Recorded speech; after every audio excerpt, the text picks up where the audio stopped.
Alors, je suis sur le lac de Genève, calme plat, donc au moteur. Et du coup, j'en profite pour tourner cette vidéo au sujet de quand on pense que tout va mal, quelquefois en un instant, et c'est cet instant qu'il est important de saisir, tout peut se renverser. Alors, pourquoi je vous fais cette vidéo sur un bateau? Parce que c'est une expérience qui m'est arrivée.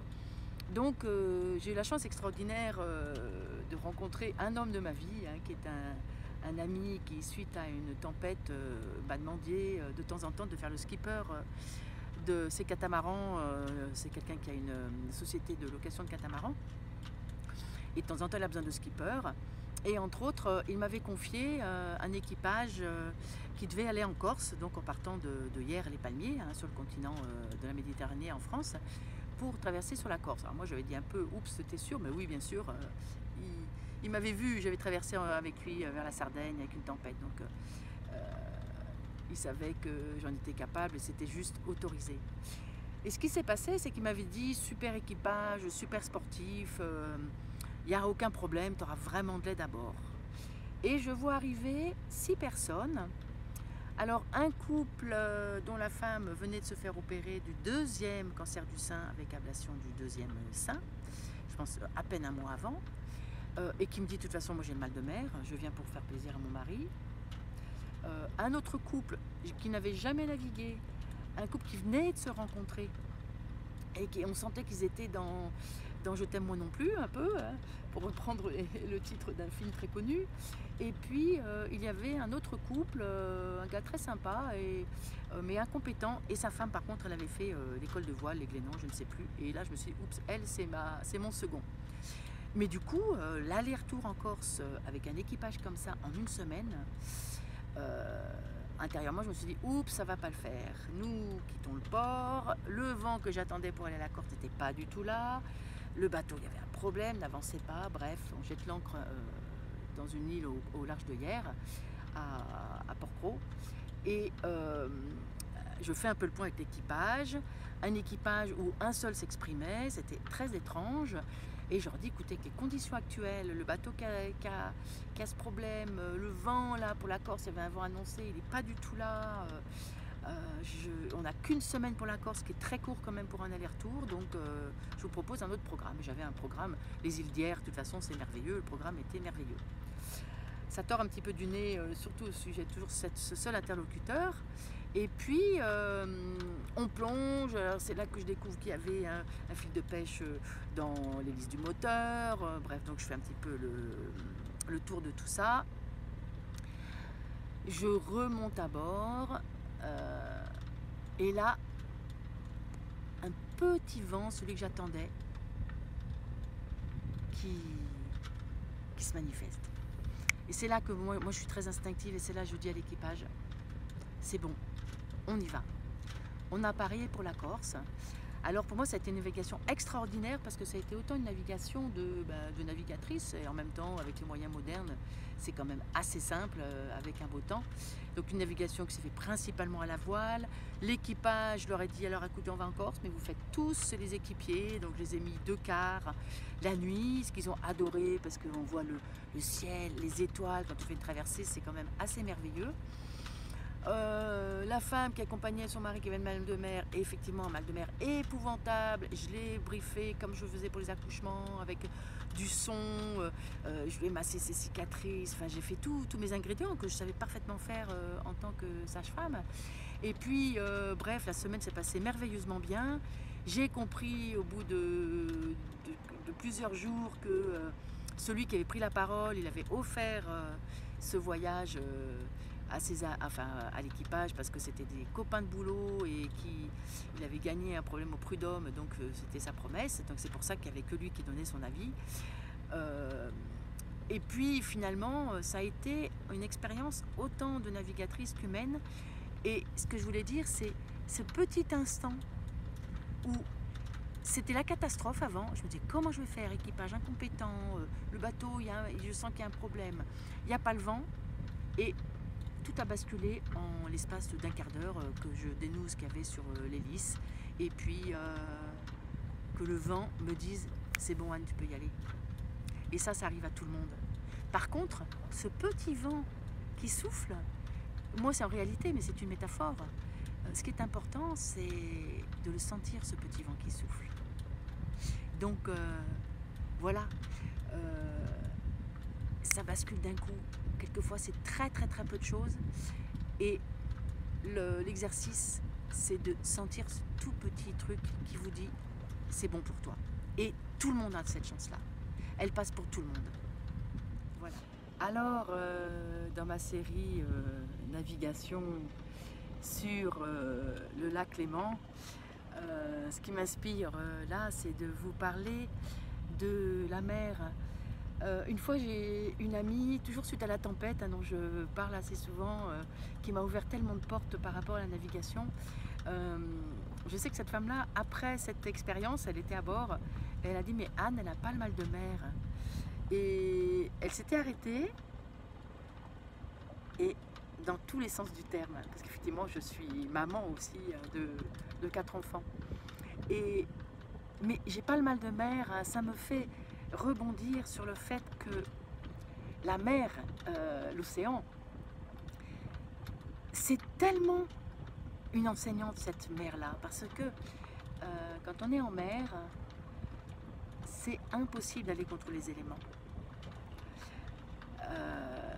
C'est la mer, naviguer à la voile, c'est extrêmement féminin comme énergie, au sens que très souvent on pense que les hommes, il y a beaucoup de marins, on pense qu'il faut de la résistance et des efforts, mais sur un voilier il y a les winches, enfin tout est démultiplié, donc c'est vraiment pas un problème de force, c'est plus un problème de centrage, parce que la force pour faire aller la manivelle sur un winch, elle est une fois de plus dans le bassin, et il faut aller avec. C'est-à-dire que les gens qui ont mal de mer, je suis convaincue que ce sont des gens qui ne vont pas avec le mouvement, mais qui luttent, qui voudraient être sur terre, quelque part, enfin inconsciemment, bien sûr, c'est pas délibéré. Il y a un besoin, certainement, d'un truc qui bouge pas, alors que sur un bateau, ben, en fait, si là, par exemple, si vous voyez certainement, il n'y a pas beaucoup de mer, et on est sur un lac, hein, donc il n'y a pas énormément de vagues, mais malgré tout, le bateau fait un peu ça. Et ça demande d'aller avec, on ne peut pas aller contre la tempête. Par contre, si on va avec la tempête, quitte à baisser toutes les voiles, même si le bateau est remué complètement, il a un laisse qui fait qu'il va rester en mer. La plupart des gens qui sont morts en mer, très souvent, c'est parce qu'ils quittent leur navire, ils quittent leur véhicule, ils quittent leur vaisseau avant que le vaisseau soit sous l'eau. C'est très connu ça pour les marins, ne jamais quitter le vaisseau tant qu'il n'est pas sous l'eau. Parce qu'une fois que la tempête se calme, la plupart du temps, la coque, même si le mât est cassé, même si tout est cassé, la coque est toujours là. Et voilà, un enseignement, ne pas quitter son vaisseau, ne pas quitter son corps. Ça, j'ai beaucoup de personnes qui viennent en consultation et en fait, on réalise ensemble, ou elle réalise, cette personne, qu'elle n'est pas dans son corps, qu'elle n'est jamais là. Voilà un enseignement de la mer. On ne peut que... Les voiles, on est obligé d'aller avec le vent. Alors, il y a plusieurs directions, parce qu'on ne peut pas aller contre le vent, c'est sûr, mais on peut aller très près du vent. Et on peut aller aussi complètement dans le sens du vent. On ne peut pas aller contre. S'il y a des vagues énormes qui sont contre vous, vous ne pouvez pas aller contre. On est obligé d'aller avec. Et dans un mouvement d'épouser les circonstances. Voilà. Alors là, il y a un vol de... Je ne sais pas si je vais pouvoir vous le montrer. Il y a des vols de canards, hein, c'est extraordinaire. Voilà, allez avec, même pour un homme, femme, allez dans le sens, écoutez le vent, écoutez les circonstances, écoutez les vagues, écoutez le chemin qui vous est proposé, et pas vouloir absolument aller là, absolument aller là, absolument aller là. S'il y a des choses qui se dressent, qui empêchent, c'est que vraiment, le chemin, il est peut-être détourné, il vous amènera peut-être à un endroit inattendu, un port inattendu, et peut-être ce port est tellement plus beau que celui que vous espériez atteindre. Alors, toujours dans le cadre de cette inspiration du lac Léman, Mon histoire de navigatrice a vraiment pris un élan extraordinaire suite à une tempête vécue avec un ami qui m'avait invité à bord. J'en parle assez souvent. Et nous avons vécu ensemble une tempête, vraiment quand même une tempête, hein. Je crois que c'était force 9, la mer fumait, et en cours de route je me suis dit, j'avais 2 enfants à bord, je me suis dit bon, il faut vraiment que je les amène de l'autre côté. Et suite à ça, cet ami qui a une société de catamarans m'a demandé de skipper ces catamarans, ce qui a été quand même un bond dans mon expérience de navigatrice. Mais du coup, ça m'inspire à vous parler de cette métaphore de ce qui se passe en mer et de la tempête. C'est sûr que quand on est dans la tempête, et j'en parle comme une métaphore dans la vie, quand on est dans la tempête, quand on est au milieu des vagues, quand on est dans le tourbillon, il se trouve que j'ai aussi fait naufrage quand j'étais jeune suite à une grande navigation autour de l'Atlantique. Avant d'y passer, avant de mourir, il y a une immense marge. J'ai fait naufrage, finalement le bateau s'est complètement scratché sur les rochers, hein. Il y a eu un problème avec le skipper, enfin voilà, j'ai été vraiment pour rien, mais j'ai vécu cette expérience, et pour débarquer finalement à pied sec, et puis avec du secours, et puis cette tempête, donc 2 tempêtes dans ma vie en gros, qui s'est bien terminée. Quand on est dedans, on a la trouille. Quand on est dedans, alors on a la trouille ou pas, parce que par exemple quand j'ai fait naufrage, j'ai pas eu la trouille, comme si je sentais une protection, mais aussi quand on a l'expérience.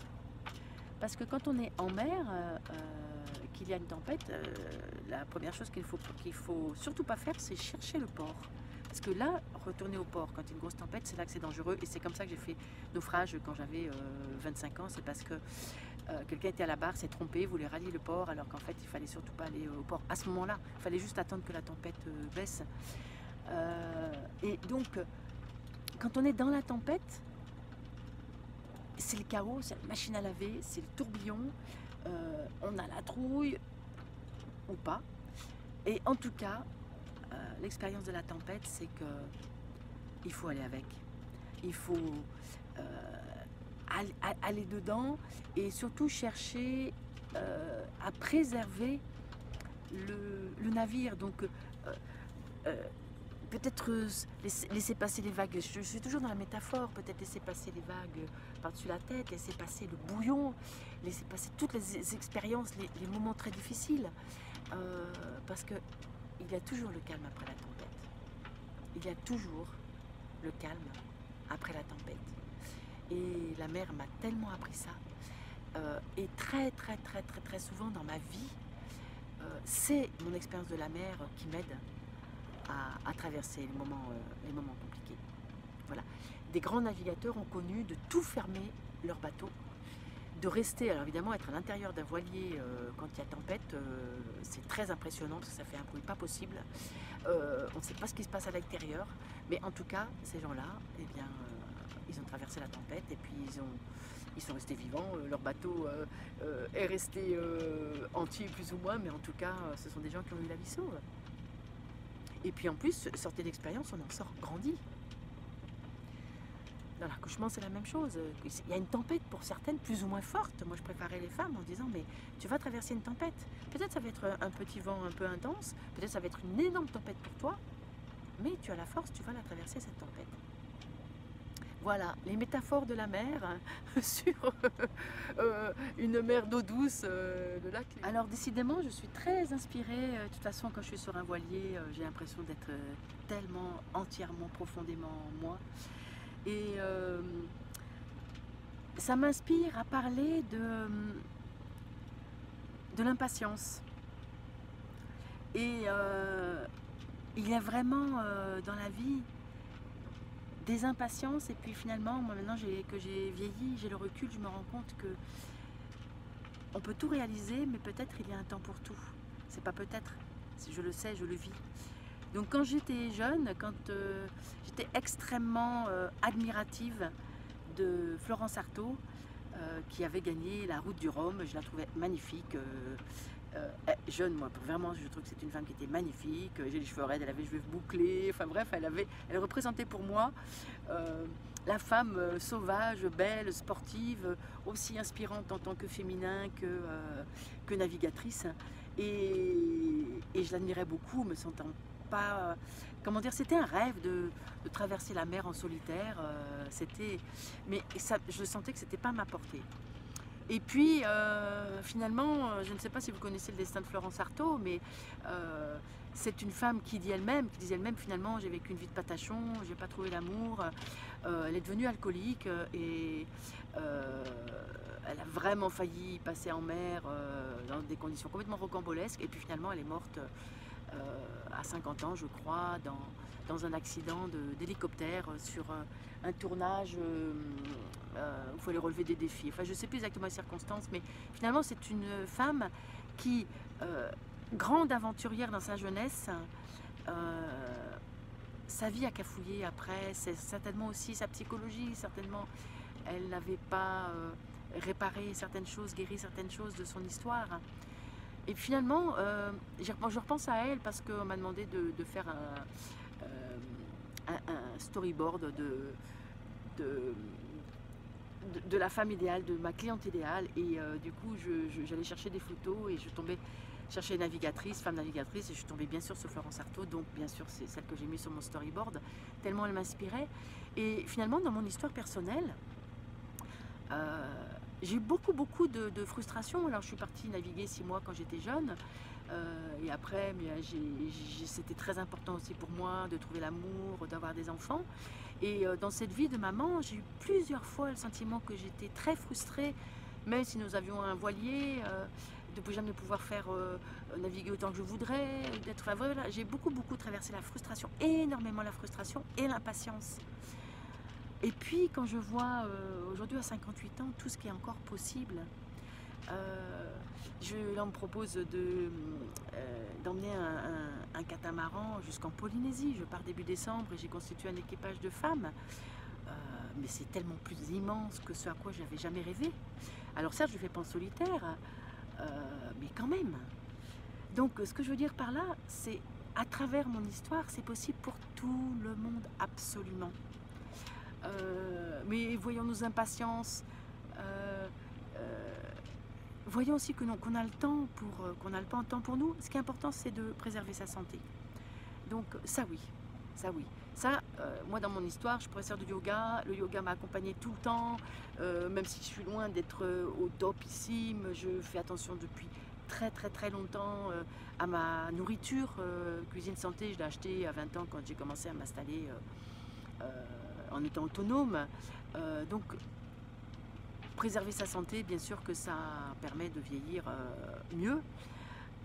Et puis aussi, aller s'occuper de ces douleurs intérieures. Dans le cas de Florence Artaud, maintenant que j'ai mon expérience, certainement il y a des choses qu'elle n'avait pas résolues pour devenir alcoolique. Et à la fin de sa vie, je sais qu'elle avait vraiment cette réputation-là sur les pontons, comme on dit.